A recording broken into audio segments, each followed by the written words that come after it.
This is OneWrestling.com, 24/7 wrestling news.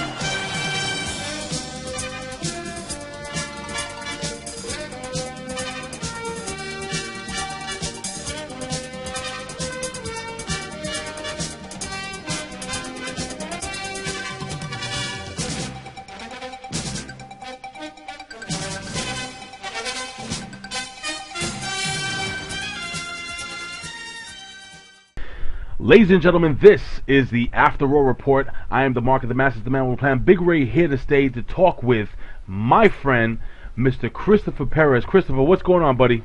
I'm good. Beautiful in Texas right here, all the way down south. I know you must be cold as hell up there. It's actually the weather. The weather's crap in New York. We don't have 4 seasons. It goes from summer right to winter.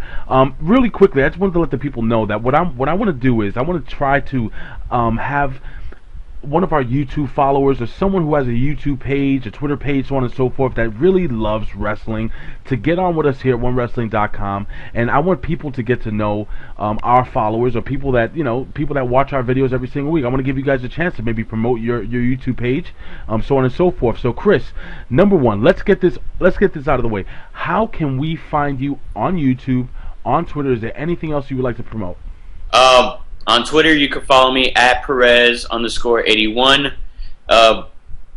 At Facebook, you could follow me at Christopher Perez. All you have to do is just type my name, and it's there. I'm going to do another side project on another Facebook page, but that'll be later. My podcast, which is up on iTunes right now, it's One Man's Opinion, no space. I'm recording episode 4 as I'm talking to you because it's going bit by bit. And my YouTube page is One Man's Opinion as well. It used to be Dr. BoomTube, so it was just a little joke around there. But those are my pages, those are my plugs. Subscribe when you want. Very cool, dude. Look, number one, thank you for coming on with us here. I'm in New York, you're in Texas, but it's amazing what we can do on the internet. We're going to jump right into Raw 4/22/2013, coming from London, England. It was a phenomenal crowd. We have spoken off the air. I thought the crowd was great. Tell me a little bit about the crowd really quickly. What did you think about the crowd? That crowd was hot, man. Way better than last week's crowd. Anytime WWE and their staff goes into the UK, you could guarantee yourself it's going to be a hot night no matter where they go in the UK area. That crowd was just hot all around. It's funny that you mention that because also it's not just with the WWE crowd, but when the TNA crowd goes to the UK, I mean, I honestly, I really feel, and I know a lot of people from the UK watch One Wrestling videos on OneWrestling.com. You guys in the UK are some of the best wrestling fans in the world, and I mean that, Chris. Yeah. They really made this night special. Well, we jump right into the night. We have Paul Heyman. Paul Heyman's in the ring, and Paul Heyman basically states that he's an advocate for Brock Lesnar, that he made an extreme challenge to Triple H. So what happened this week with Paul Heyman? Man, Paul Heyman, what else can you say about the man? He pulls out great promos every time he talks. He's just promo after promo. He's one of the best managers we have right now.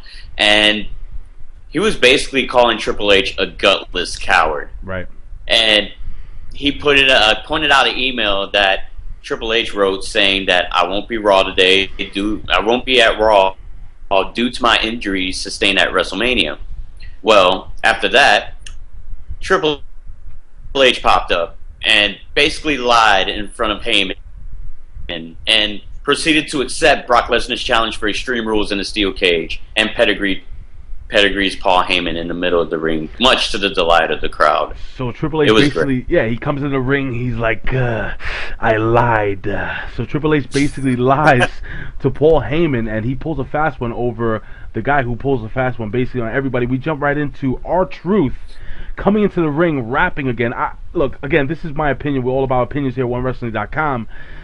R-Truth is a horrible rapper, but he comes anyway, rapping into the ring, and then we have Antonio Cesaro, who comes in yodeling. Now, really quickly, R-Truth actually wins the match. He hits him with like some botchy reverse flapjack. You had mentioned it before off the air. That was a horrible finish.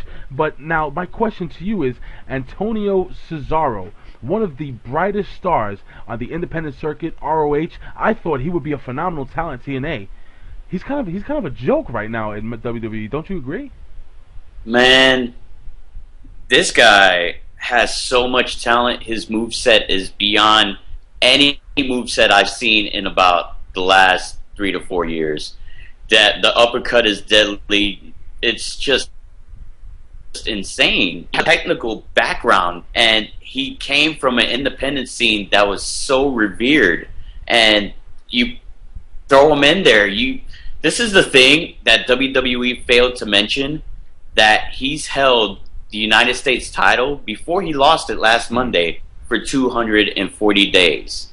And they didn't acknowledge that until that match he had with Kofi Kingston. That's what I failed to realize. That's why didn't they acknowledge this before? So what they're doing with Cesaro's character right now is very bad. I don't know what they're going to do with him from this point forward. I got to be honest with you, Chris. I've mentioned this 1,000 times when I do my shows. I honestly feel that there is actually no need for the United States title. I think they should just get rid of it. I would like them to bring back the European title. I agree. That would be something cool. It's different, and especially, the WWE is always going overseas. I would love to know with the people in the UK. Guys, leave a comment here below here at OneWrestling.com, YouTube /OneWrestling video. I would like to know what you guys think regarding maybe bringing back the European title. We already have, technically the Intercontinental title is a United States title. It's within the continent of the United States. So it doesn't make sense to have two of the same titles. Bring back the European title. Or maybe the Cruiserweight title. What do you think? European title, just to cure the UK fans, because I can remember way back in '97 when Shawn Michaels and British Bulldog had that match at One Night Only, and that was classic in front of the UK crowd. UK crowd was all over Shawn Michaels that night, and that title means a lot, and it meant a lot that time. If you bring it back, try to bring prestige back into it, because right now, as far as the secondary titles go, they're not going anywhere, man. They're not going anywhere, and I'm surprised no Wade Barrett tonight. That's true. I didn't really think about that. No Wade Barrett tonight. Huh? Interesting. Well, what do you think about Wade Barrett's Intercontinental Championship run? Well, it's pretty. Isn't it over? It's basically over, right? It's man. Kofi He went Kingston. from Intercontinental Champion going into WrestleMania, losing it to Miz, getting it back the night after to, who? I don't know. I don't know what was the booking or the planning behind that to just give and take. That's how much the secondary titles do not mean a thing now. It's really disappointing for very old school fans like us. It is unfortunate. Now we're gonna have to move on really quickly.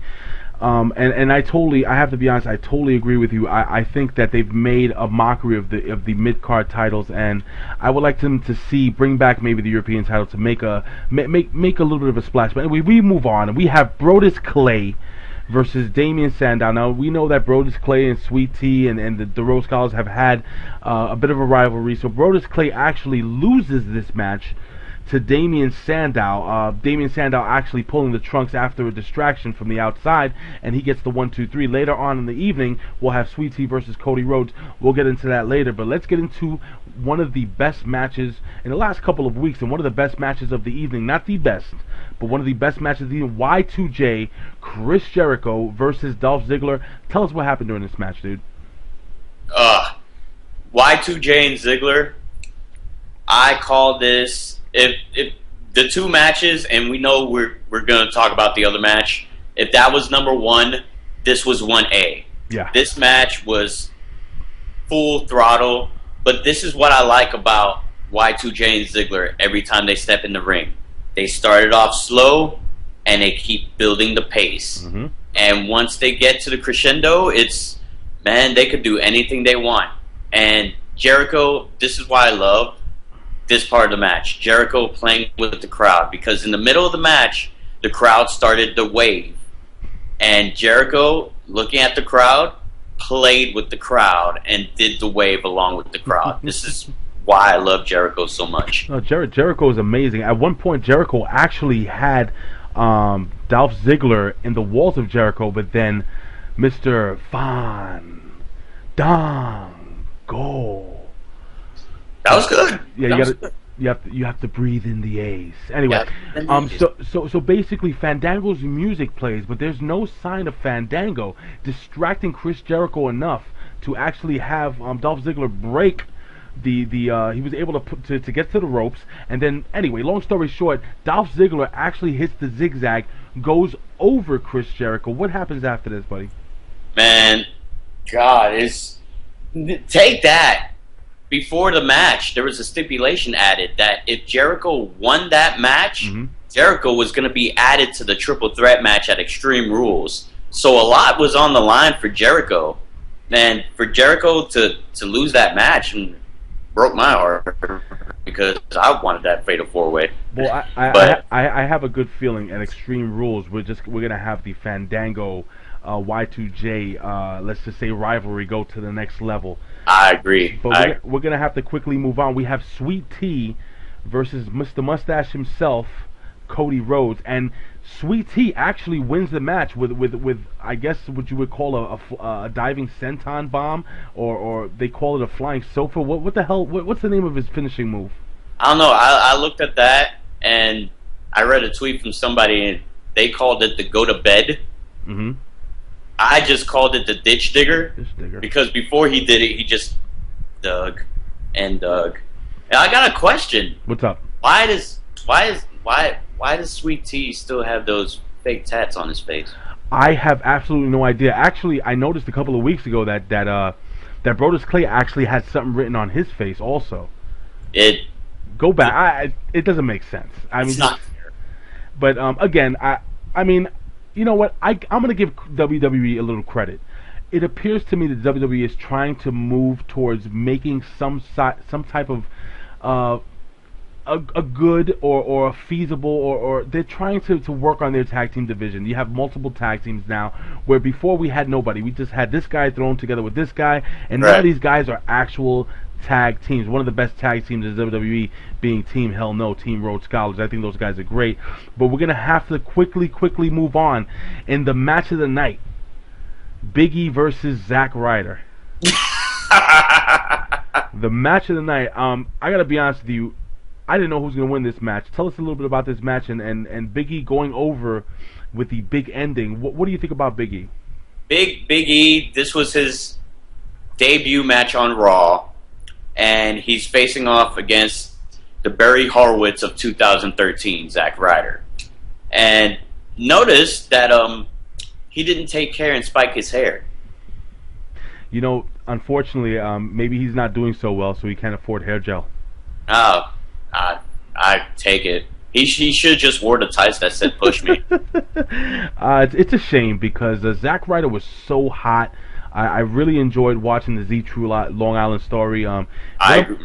Me too. Me too. And I gotta be honest with you. I mean, he's not horrible in the ring. I think he's actually a very good wrestler in the ring. It's just, maybe the novelty wore off with Vince McMahon. I don't know. Again, this is just my opinion, and I'm sure.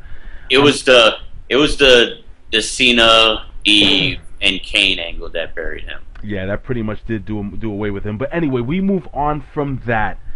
And now we move on to the match of the night, which should have been, Chris, the main event of the evening.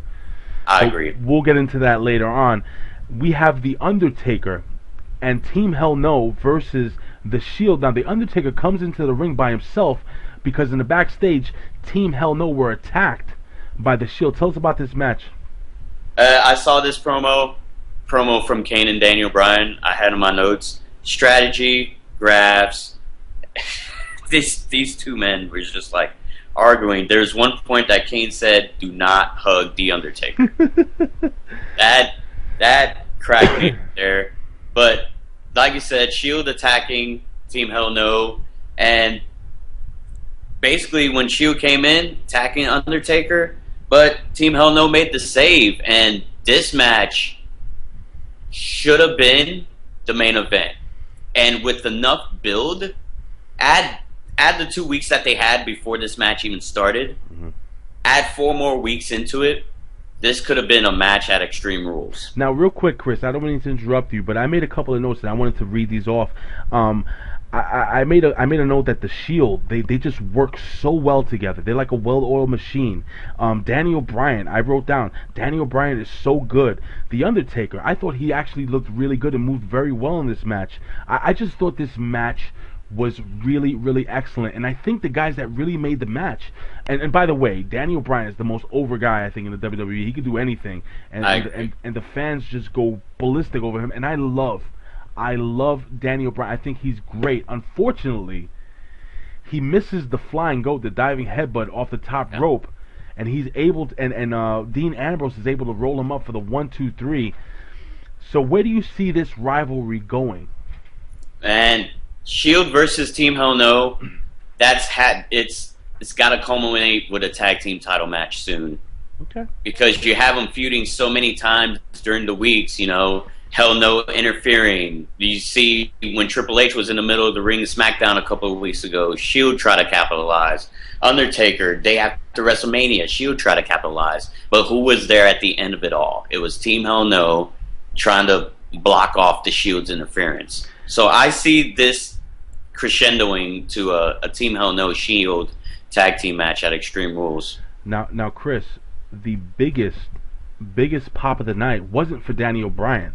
The biggest pop of the night was for the dancing freak himself, Mr. Fandango. Fandango faced off against the hometown favorite, William Regal. We were in London, England. I actually thought William was going to put forth more of a fight, but Fandango goes over. He actually hits a finisher. It's like a version of, I guess, the Scorpion Death Drop, but I don't know what the hell. What do you call it, Chris? Cole called it the Perfect 10. That's true. So if Cole called the finisher, that's gonna be the finisher. You know what? That's actually a really good. I actually made a note of that. That he called it the Perfect 10 because it looks like he's dipping and boom, he drops. I very entertaining. But Fandango thought he got over scot-free. But I think we had mentioned off the air something about a receipt. Ah, yes. Jericho giving Fandango his receipt back from earlier in the night between his match with Dolph Ziggler. Throwing him off the stage and looking at Fandango's girl. Took her by the hand and gave her a little dip. Fandango didn't like that much. I don't know how we got this. How do we get this with Fandango? I have no idea. I don't know where this... Anyway, it doesn't really matter. But we move on to apparently the final match. Now, in my book, the last match of the evening is the main event of the evening, not the last promo of the evening. And for like the second or third week in a row, we have a Divas match for the and this is a battle royal where they don't even go over the top rope, they go through the rope, and we have AJ who goes over and wins the battle royal. She is now the #1 contender. Why are they doing this? Why do they have such a, you know, with all due respect, a weak match as the final match of every Monday Night Raw? What's going on, Chris? I mean, you remember when the Diva roster was up to like 20 Divas, and we used to have 20 Diva Battle Royals? Oh, yeah. We're relegated to 5 now. Mm-hmm. So, and it was just, to end that, the matches that we've seen throughout this whole night, and to end it on a note like a Divas Battle Royal was just bad. The crowd during this was basically flatline. Yeah, they died. They died. I mean, long are the days of having a Trish Stratus and Jazz and Molly Holly and some of the really great women wrestlers that could actually main event a Raw. Beth Phoenix. I mean, but these are girls that they're not. You know what? We can. That's a discussion for a whole nother day. But what I'm trying to get across is that this is the last match of the evening.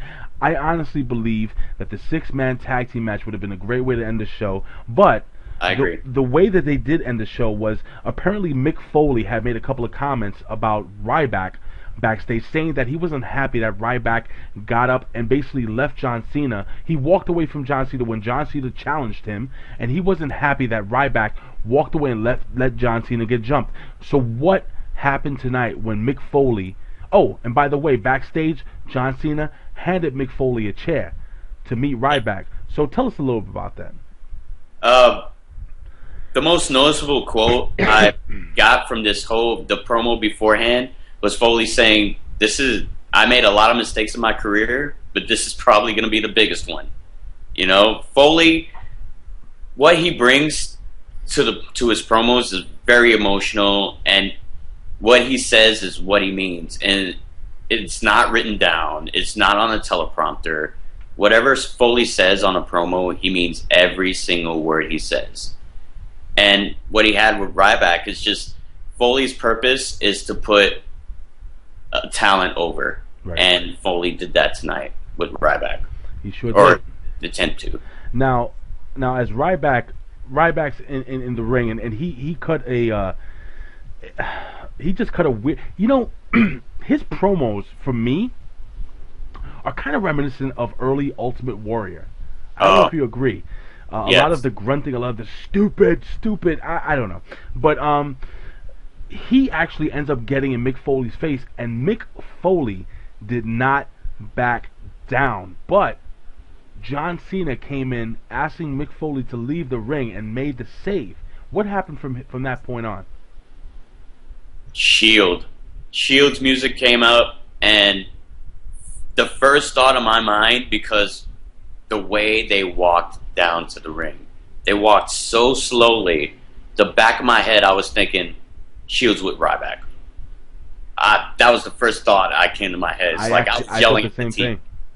I was yelling at the TV. It's like Shields with Ryback, and they're going to put the screws to Cena at Extreme Rules, and you're probably going to have a new WWE champion. But that wasn't the case at all. Well, yeah, basically, the Shield came in, they attacked Ryback, but John Cena didn't let that happen. John Cena came into the ring with the steel chair that he gave Mick Foley, and he kind of warded off the Shield.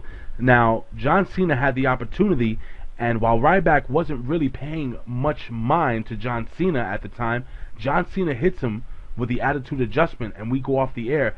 Overall, I think that this was a really good Raw. What do you think? I give this Raw an 8 out of 10.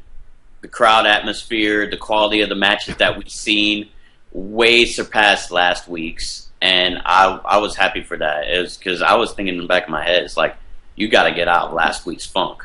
And they did it tonight with the show at the UK. And the UK crowd, I thank the UK crowd for that, because they brought a lot of energy and they were having fun the whole night. Absolutely. Chris, well, again, I want to thank you for coming on to OneWrestling.com, Big Ray's Wrestling Show, and the After Raw Report. Again, tell us where we can find you, how we can follow you on Twitter, so on and so forth. Okay, on Twitter you can find me at Perez_81. At YouTube, it's going to be One Man's Opinion, no space.